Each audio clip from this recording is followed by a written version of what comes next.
Então, para vocês entenderem que essa situação de crossover que a gente está falando sempre vai estar presente nos sistemas de som que a gente vai estar trabalhando, né? Você vai ter tanto essa parte de crossover de espectral, de frequências, né? Você vai ter o crossover físico, o equipamento crossover, quando você vai ter esse ponto de crossover das caixas, o momento em que as caixas vão estar interagindo.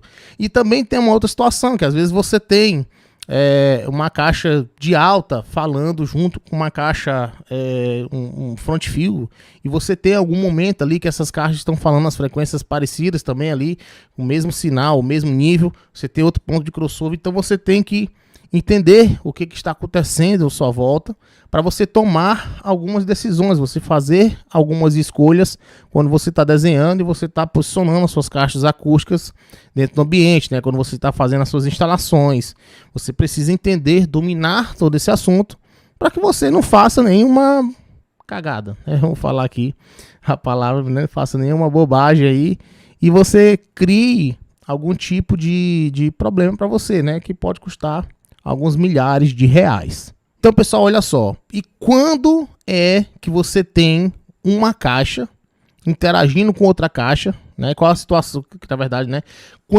Qual a diferença de nível de pressão sonora que a gente tem de duas caixas que elas param de interferir uma na outra, tá? Que você não tem mais esse ponto de crossover. Porque assim, se você tem uma caixa que está tocando...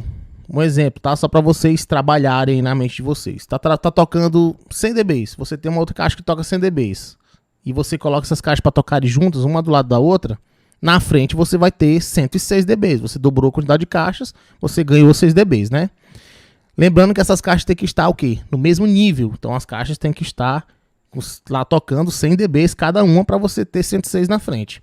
Agora, e se uma caixa estiver tocando 98 e a outra estiver tocando 100, você já não vai ter uma soma tão perfeita assim na frente. Vai ser, sei lá, 5 dB, 5 dB e meio.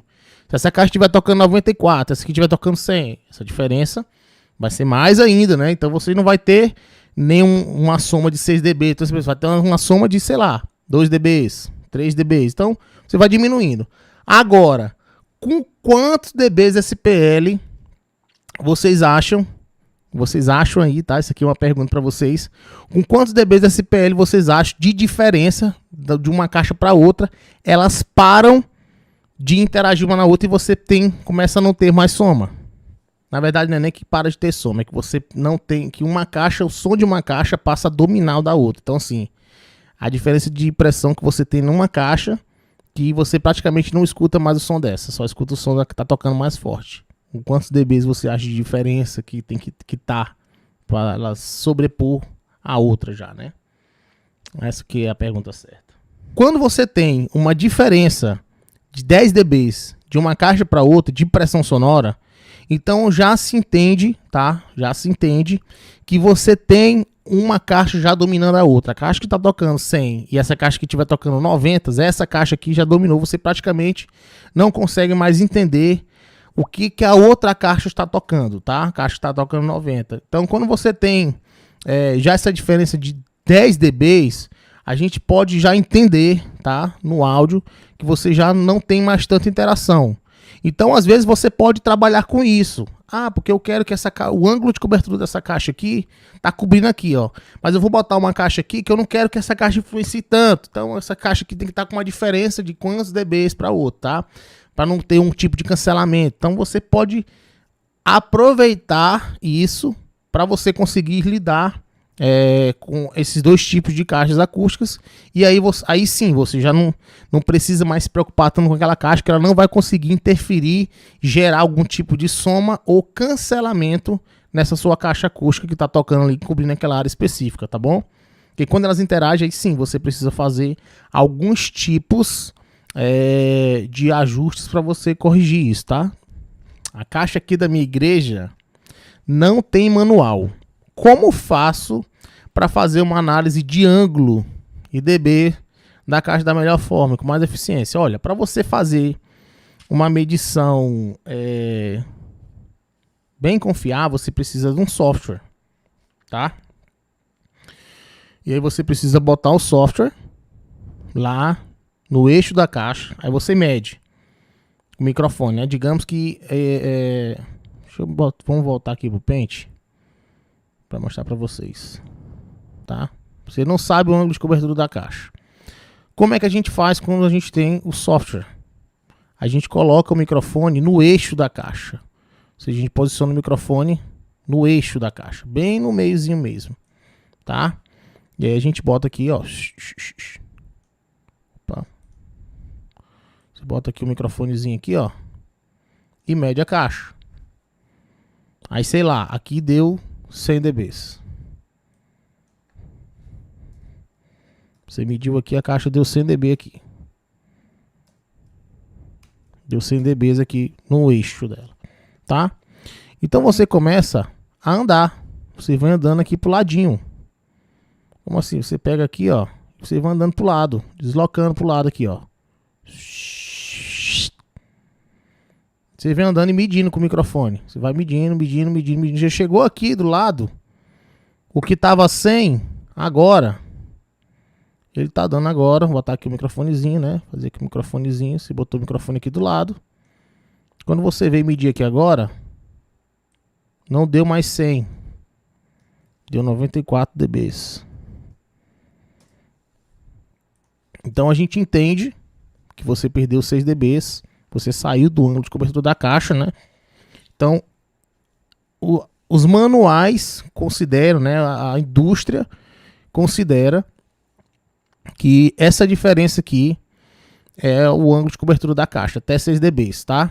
Aí tem uma guerrinha, mas em qual frequência? Porque não é igual para todas as frequências. Sim, não é igual para todas as frequências.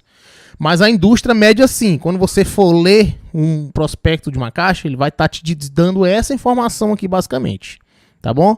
E aí você tem a mesma coisa que você tem para esse lado, você tem para esse outro lado de cá, tá? Porque é um eixo igual, né? Então você tem... Se aqui deu 30 graus aqui, né? Que aqui você tem um ângulo, 30 graus. A área de cobertura dessa caixa é de 60 graus. Porque você tem o 0, 30 de um lado e 30 para o outro. Então você vai ter 94 aqui. E você vai andar pro outro lado, vai vir pra cá, vai ter o microfonezinho aqui. Aqui nesse outro lado você também vai ter 94 dBs. Certo? Então é assim que a gente faz com software. Ah, mas eu não tenho software, Léo. Como é que eu faço? Vou te dar aqui uma dica prática que eu faço isso direto. Liga a caixa de som. Você pode colocar uma música para tocar, tá? E aí você vem aqui para frente da caixa. Deixamos tocando, você vai andando. Vai andando pro lado. Vem andando pro lado, vem andando pro lado. Opa, comecei a perder alta frequência.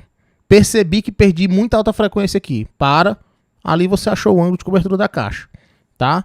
Aí você tem que ter um pouco de sensibilidade no ouvido para você, mas não é tão difícil não, tá, gente? Isso aqui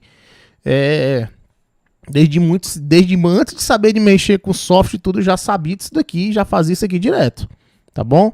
Então é uma forma prática de você fazer isso. Você pode amarrar, como é que eu faço aqui? Eu amarro um barbante no pedestal da caixa, porque aí eu não vou ficar andando mais para trás aqui, eu vou fazer, se eu fosse rodar a caixa com barbante no meio, eu ia fazer 360 graus, né? Então como eu quero saber andar exatamente nesse ângulo, eu venho aqui pro meio, amarro um barbantezinho seguro e vou andando pro lado, com o barbante esticado, né? Vou andando pro lado que eu vou saber. Quando comecei a perder um pouquinho de agudo, eu paro. Opa, aqui que é onde de cobertura da caixa. Então eu já sei mais ou menos onde que eu vou posicionar a caixa. Porque o que manda, gente, mesmo, é a corneta, tá? Porque o drive, o falante, ele vai para longe, baixa frequência, você não tem problema de directividade, tá? O problema da directividade você tem com a alta frequência. A alta frequência ela é extremamente direcional. Se você não apontar a corneta lá pra cara do peãozinho lá, ele não vai ouvir. O pastor vai falar boa noite, ele vai entender gota à noite.